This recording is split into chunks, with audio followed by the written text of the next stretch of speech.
नमस्कार। क्या ऐसा हो सकता है कि उत्तर प्रदेश के अच्छे से अच्छे प्राइवेट स्कूल में बच्चों को एकदम मुफ्त में पढ़ने का मौका मिले? जी हाँ, बिल्कुल हो सकता है।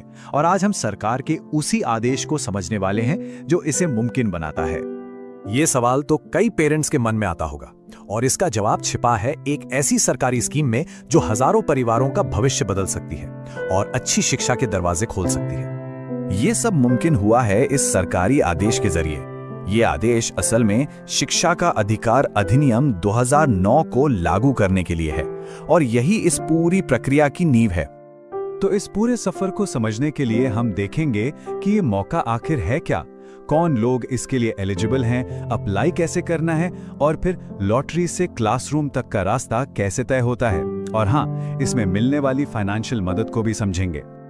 तो चलिए सबसे पहले ये समझते हैं कि ये 25% कोटा आखिर है क्या और ये काम कैसे करता है। यही है वो नंबर जो इस पूरी स्कीम की जान है, 25%। ये आंकड़ा कई बच्चों के लिए अच्छी शिक्षा का दरवाजा खोलता है। पर सवाल ये है कि इसका असल में मतलब क्या है। इसका सीधा सा मतलब यह है कि हर प्राइवेट स्कूल को, जिसे सरकार से कोई मदद नहीं मिलती, अपनी शुरुआती क्लास मतलब प्री प्राइमरी या क्लास 1 में 1/4 सीटें उन बच्चों के लिए अलग रखनी होंगी जिन्हें इसकी सबसे ज्यादा जरूरत है।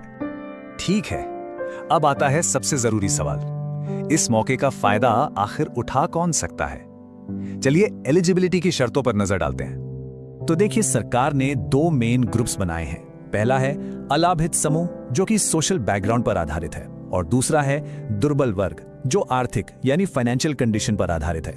आइए दोनों को थोड़ा और समझते हैं। तो अलाभित समूह में कौन कौन आता है? इसमें अनुसूचित जाति, जनजाति और सामाजिक और शैक्षिक रूप से पिछड़े वर्ग के बच्चे तो हैं ही, साथ ही अगर किसी बच्चे के माता पिता HIV या कैंसर से पीड़ित हैं या फिर कोई बच्चा अनाथ है तो वो भी इसी कैटेगरी में आते हैं।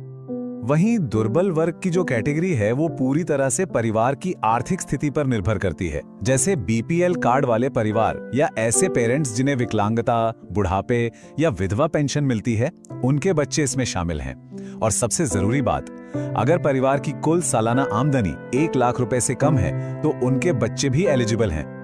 हाँ, एलिजिबिलिटी के लिए उम्र का भी ध्यान रखना है और नियम बहुत साफ है। ये टेबल दिखाती है कि 1 अप्रैल तक हर क्लास के लिए एक मिनिमम और मैक्सिमम उम्र तय की गई है।